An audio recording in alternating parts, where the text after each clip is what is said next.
Hi guys, welcome to Groovies. Right, creating an M3 door. I already started this. This is what's held the car project back. All right, I missed out on a neat set of doors for $800. I just wasn't online at the time. I'm trying to stay offline so as I can get more work done. I'm trying to stay away from fucking reels and the rest of the shit. So it's like 10 to 1 in the morning. I made myself a contour gauge off the end here, right? Now I made that and I drew on it and then I just ground it with the flat wheel until I got it correct. What I did here was I cut in here with a little Ryobi disc. Let's move that. And then I cut across here with a 1mm. Now it's bulged out here a little. It's a little high there from when I put too much heat and I burn a hole, right? I'm going to have to skim this. That's because this is my level that I'm at, right? I can do lots of different stuff. I don't master one thing, I just do lots of different stuff. Now, I'm learning on this door. I have 5 doors. I have 2 maroon doors, 1 blue driver's door, and I have the 2 red doors. Now, one of the red doors I took the skin off, and that's the one I already took the skin off, and it is now skinless. So the idea was, if I fuck up 2 doors or 3 or 4 doors, I don't really care. All these panels are for the M3. They always have been. I've been keeping this stuff for this car. Now, if I don't get it good, I'll trim all the way on this edge, boom, boom, boom, and I'll take this skin off this one as well, and I'll buy a set of carbon fibre skins that I'll glue on. That's my worst case. I won't be buying e30 Garage Norway because they're $2,300 by the time you pay your convert the dollar to euro, and then shipping. So it's $3,000 for a set of skins. I've had their panels before, and the ones that I got had twists and damages, so it would be the same stuff. So what I'm doing now is I'm going along and I am just tacking it as I go. And if I get to this end and it's not right, oh well, it just is what it is. But what I'll do is once I've done it, then I'll go on the inside and I'll grind the inside. So what I'm doing is, I'll show you. Let's do one. I'm going along. I am hammering with the dolly till I get it to a point where it's pretty close to being matching, like that. So let's grab this and dolly. I'm just self-taught and I watch people.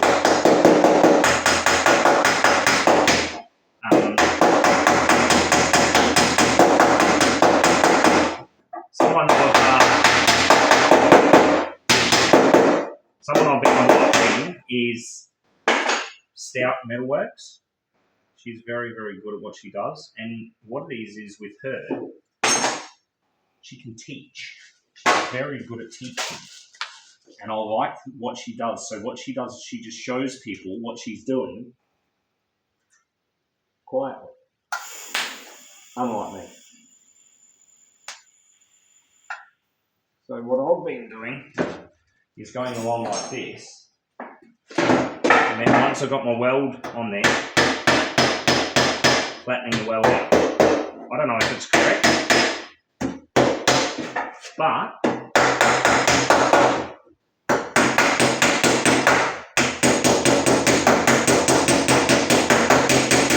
whether it be correct or not, who knows? I put the door up this way because then I can get over it.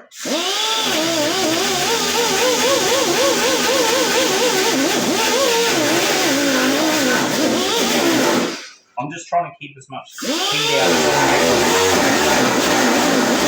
What I've been doing.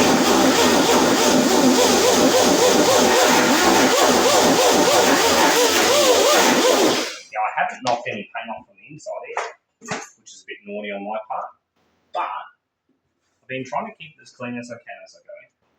Now what I'm doing is I've cut here and the folded piece was here. So what I've done was knock the folded piece from this section up like this, so as it comes level. And then it closed the gap up, and then they were touching. So I'm just running this, like this.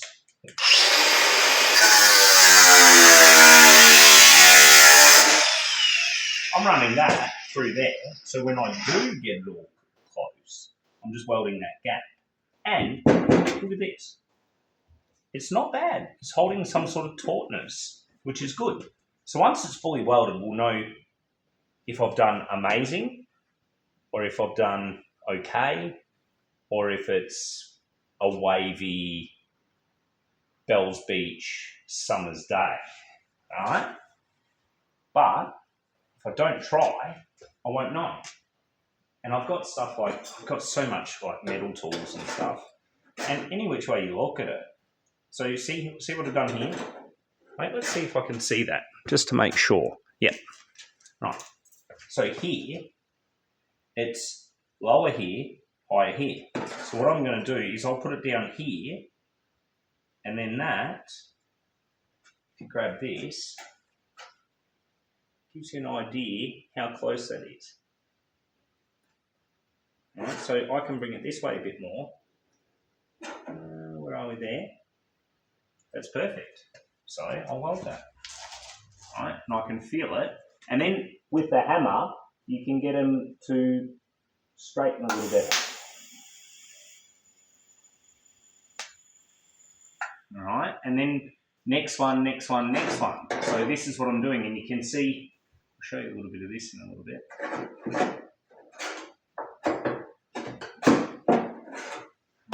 Let's just put that there. No, see, that doesn't line up here, so I won't do that. But what I will do is, whilst I'm here, I'll jam one there. I'll jam one here. And I'm usually in so much of a hurry that I warp stuff. So what I'm trying to do, yeah, I'm usually in so much of a hurry I end up warping everything. This is my issue, especially having, you know, an attention deficit issue, ADD. Now, I learnt this from watching other people. The weld will pull, so then when you hammer the weld, it'll spread it back out. But I don't understand where I've got to put this, nothing. I just know if I've got the dolly right behind it, makes that cool noise. It's just what I've watched and what other people have, you know, what I've seen other people say. And the whole time, use my gauge. Alright? But it's not telling me what this is doing this way. So I think on the next one that I do, we'll see how we go. So I'll learn all my shit on this door. And I've already gotten good with pulling this dent out that was in it for the last 5 years, because these doors have been on this shell for 15 years, the red doors. They're actually Hennerot. It's a Hennerot 318 that has been converted into an M3. Now the time, effort and money that's been spent, I could have actually bought a genuine car. But that wouldn't be any fun, would it?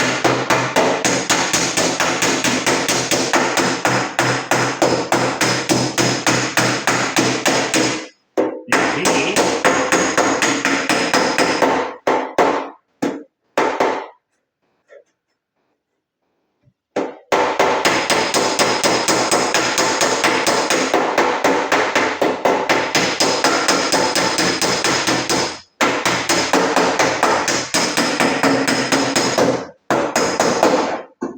my big issue is I didn't want to spend the thousands upon thousands of dollars people want for M3 doors.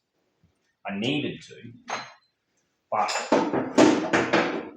I don't exactly have an endless budget for this car.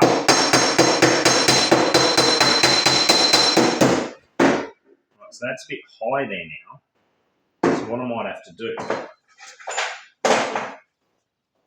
is get this in here.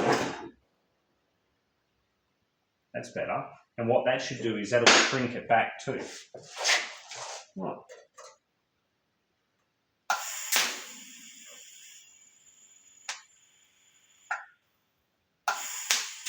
Ooh. Got some shit on the tip.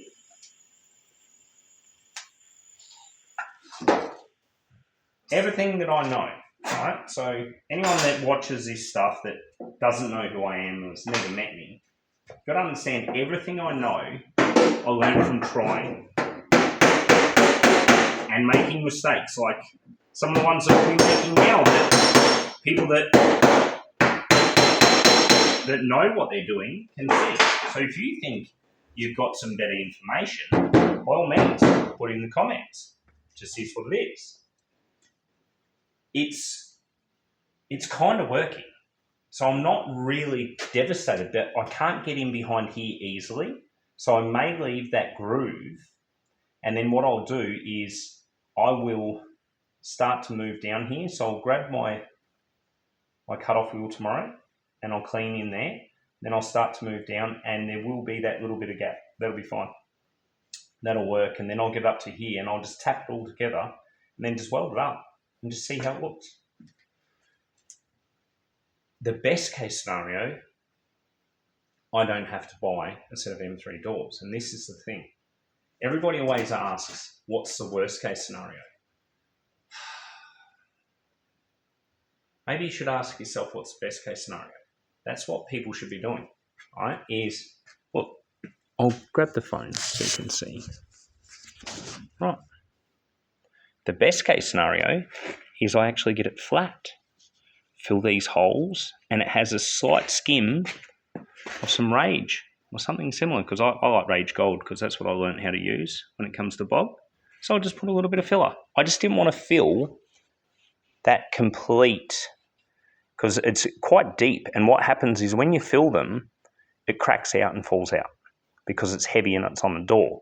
Now, some lightweight, you can run some lightweight filler on there. Once it's got a bit of epoxy, I'll run some filler. We'll see how it goes. So I'll just put some primer on it, and then I'll rub it with my longboard, and I'll rub and I'll rub and I'll rub until I've got it. And then what will happen is my highs I'll knock down, or I'll heat and shrink, and I'll just experiment on this door until I think it's what I want. So, rightio. I'm going to sign off here. So I'll sign off here because I do have to go get ready for bed. But this is all done. So I've quoted up aftermarket ECU and boost, and he wants to know what it's going to cost to boost it. But it's a really nice car. Tyson did a really good job on this car. This thing had a sunroof glued up. You can see a very faint outline, but the shop that did the paintwork did a really nice job. And this colour just, man, this is a good colour. That must be, hold on. I found, it's a bit weird. I go through about 55 gig in 3 weeks. 50 gig in 3 weeks. I'm prepaid. It's just like I used to go through 20 gig. Now it's 50. And I'm not even really uploading that much. I think Facebook chews a lot, and I get on there, and that's probably the thing that takes most of my time that I shouldn't be doing.